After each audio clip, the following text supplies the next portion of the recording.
മലയാളികൾ വല്ലാത്തൊരു ഇഷ്ടത്തോടെ അതിലേറെ ഗൃഹാതുരതയോടെ ഓർക്കുന്ന ഒരു കവിതയാണ് വയലോപ്പിള്ളി ശ്രീധരമേനോന്റെ മാമ്പഴം. ഈ കവിത ഒരു വട്ടമെങ്കിലും ചൊല്ലാത്ത അമ്മമാരുണ്ടാവില്ല, ഒരു വട്ടമെങ്കിലും കേൾക്കാത്ത സ്ത്രീകൾ ഉണ്ടാവില്ല, ഇതിന്റെ കഥ കുട്ടികൾക്ക് പറഞ്ഞു കൊടുക്കാത്തവരും ഉണ്ടാവില്ല. ഈ കവിതയുടെ മാമ്പഴത്തിന്റെ ദൃശ്യാവിഷ്കാരം ഒരുക്കിയ സംവിധായകൻ പ്രേംജിത്തും അതിൽ മകനായി അഭിനയിച്ച റോഹനുമാണ് ഇന്ന് നമ്മളോടൊപ്പം ഗുഡ് മോർണിംഗ് കേരളത്തിൽ അതിഥികളായി ചേരുന്നത്. രണ്ടുപേർക്കും സ്വാഗതം ഗുഡ് മോർണിംഗ് കേരളത്തിലേക്ക്.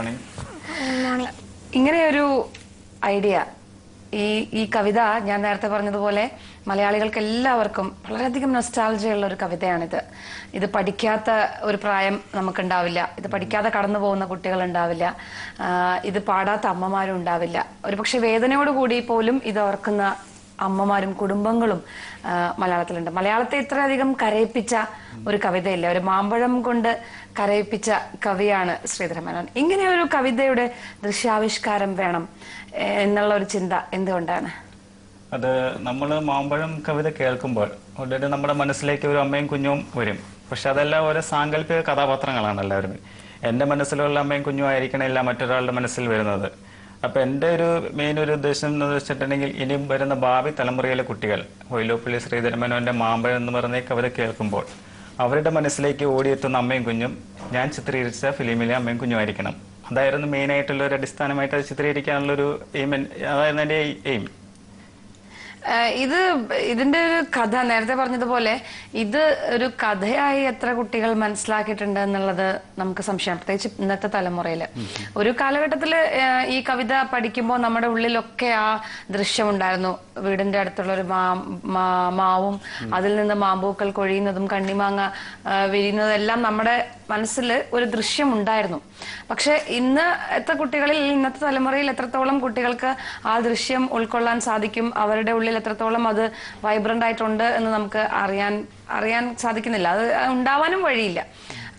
ഇങ്ങനെ ഒരു ദൃശ്യാവിഷ്കാരത്തിലൂടെ അത് സാധ്യമാവുന്നുണ്ടോ? അതെങ്ങനെയായി കുട്ടികളിലേക്ക് അല്ലെങ്കിൽ വരും തലമുറയിലേക്ക് അല്ലെങ്കിൽ പൊതുജനങ്ങളിലേക്ക് എങ്ങനെയാണ് ഈ സംരംഭം എത്തുന്നത്? കഴിഞ്ഞ കാലഘട്ടങ്ങളിലേക്ക് മാമ്പഴം കവിത സ്കൂളിൽ കുട്ടികൾക്കൊക്കെ പഠിക്കാനുണ്ടായിരുന്നു. കാരണം ഞാനൊക്കെ പഠിച്ചു വന്ന കാലഘട്ടത്തിൽ എനിക്ക് തന്നെ മലയാളത്തിൽ തന്നെ ഒരു പാഠഭാഗം മാമ്പഴത്തെ കുറിച്ചുണ്ടായിരുന്നു. അപ്പം ആ കാലഘട്ടത്തിൽ നമ്മൾ ടീച്ചർ പറഞ്ഞിരുന്നത് കവിത ചൊല്ലി ആ അമ്മയുടെയും കുഞ്ഞിന്റെയും കഥ പറഞ്ഞു തരികയാണ്. അപ്പൊ നമ്മൾ വളരെ വിഷമത്തോടെയാണ് ക്ലാസ്സിലിരുന്ന് അത് കേൾക്കുന്നത്.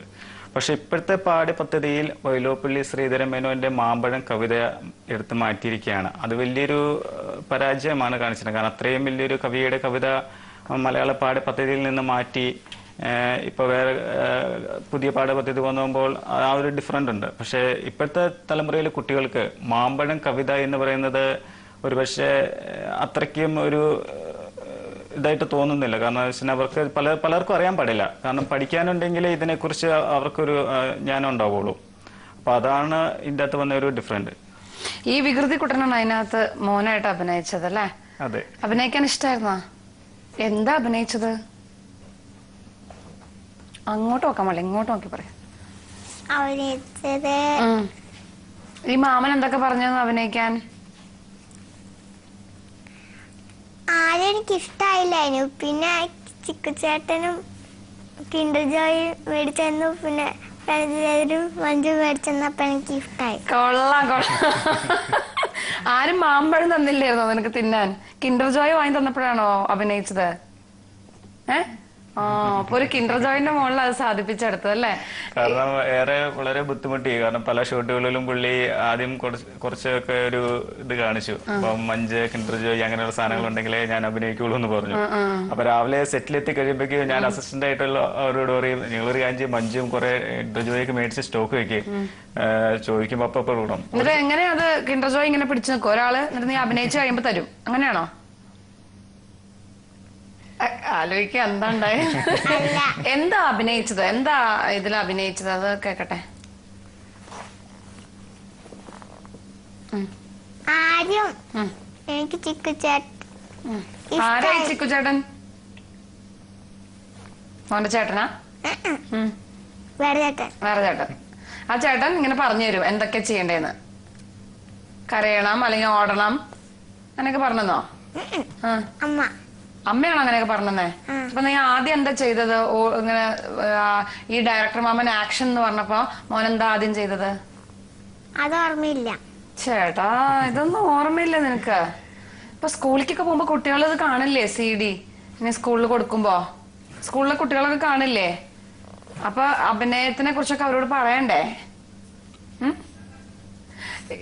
ഇദ്ദേഹം വളരെ ചെറുപ്പത്തിൽ തന്നെയായിരുന്നു തോന്നല്ലേ? സ്കൂളിൽ പോകുന്നതിന് മുമ്പെയാണ് ഇതില് അഭിനയിച്ചോണ്ട് വലിയ ഓർമ്മ കാണാൻ സാധ്യതയില്ല. ഇതിലെ മകന്റെ ക്യാരക്ടറാണ് അതെ ചെയ്തിരിക്കുന്നത്. മകന്റെ ക്യാരക്ടറാണ് ചെയ്തിരിക്കുന്നത്. കാരണം ഞാൻ ഒരുപാട് പിള്ളേരെ ഇതിനു വേണ്ടിയിട്ട്, കുട്ടികളെ ഇതിനു വേണ്ടിയിട്ട് സ്ക്രീൻ ടെസ്റ്റ് നടത്തി നോക്കിയായിരുന്നു. പക്ഷെ അതൊന്നും പലത് ആറ്റിറ്റ്യൂഡ് ആയില്ല. വൈലോപ്പള്ളി ശ്രീധരൻ മേനോന്റെ ഭാര്യ ഭാനുമതി ടീച്ചറെ അടുത്ത് ഞാൻ സംസാരിച്ചപ്പോൾ ടീച്ചർ എൻ്റെ അടുത്ത് പറഞ്ഞു, അഭിനയിക്കുന്ന കുട്ടി നല്ല കുട്ടിയായിരിക്കണം. അപ്പൊ ഏകദേശം ഒരു ഷേപ്പ് ഒക്കെ പറഞ്ഞു തന്നു. അപ്പൊ അങ്ങനെ കുറെ പേരെ നോക്കിയതിനു ശേഷമാണ് ഇവനെ തപ്പിയെടുത്തത്. ഇങ്ങനെയൊക്കെയാണെങ്കിലും പുള്ളി അഭിനയിച്ചല്ലേ? അഭിനയിച്ചു.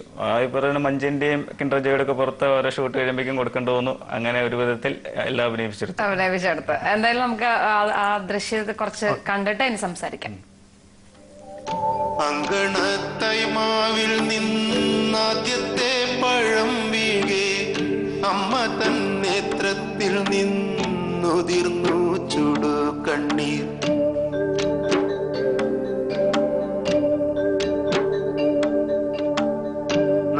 മാസത്തിൻ മുൻപിൽ ഏറെ നാൾ കൊതിച്ചിട്ടി ബാലമാഗന്ധം പൂവിട്ടുണ്ണികൾ വിരിയവേ, ഉണ്ണികൾ വിരിയവേ.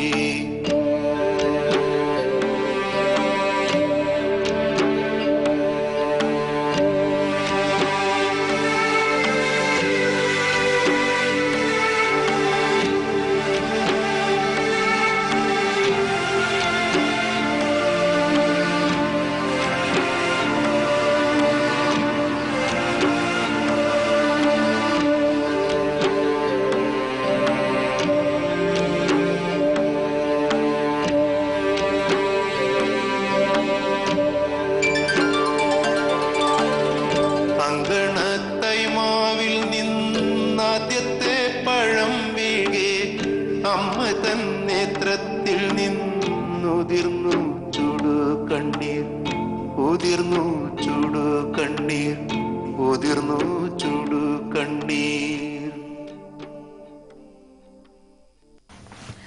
എന്തായാലും ഈ ദൃശ്യത്തിൽ നിന്ന് നമുക്ക് മനസ്സിലാവുന്ന ഒരു കാര്യമുണ്ട്.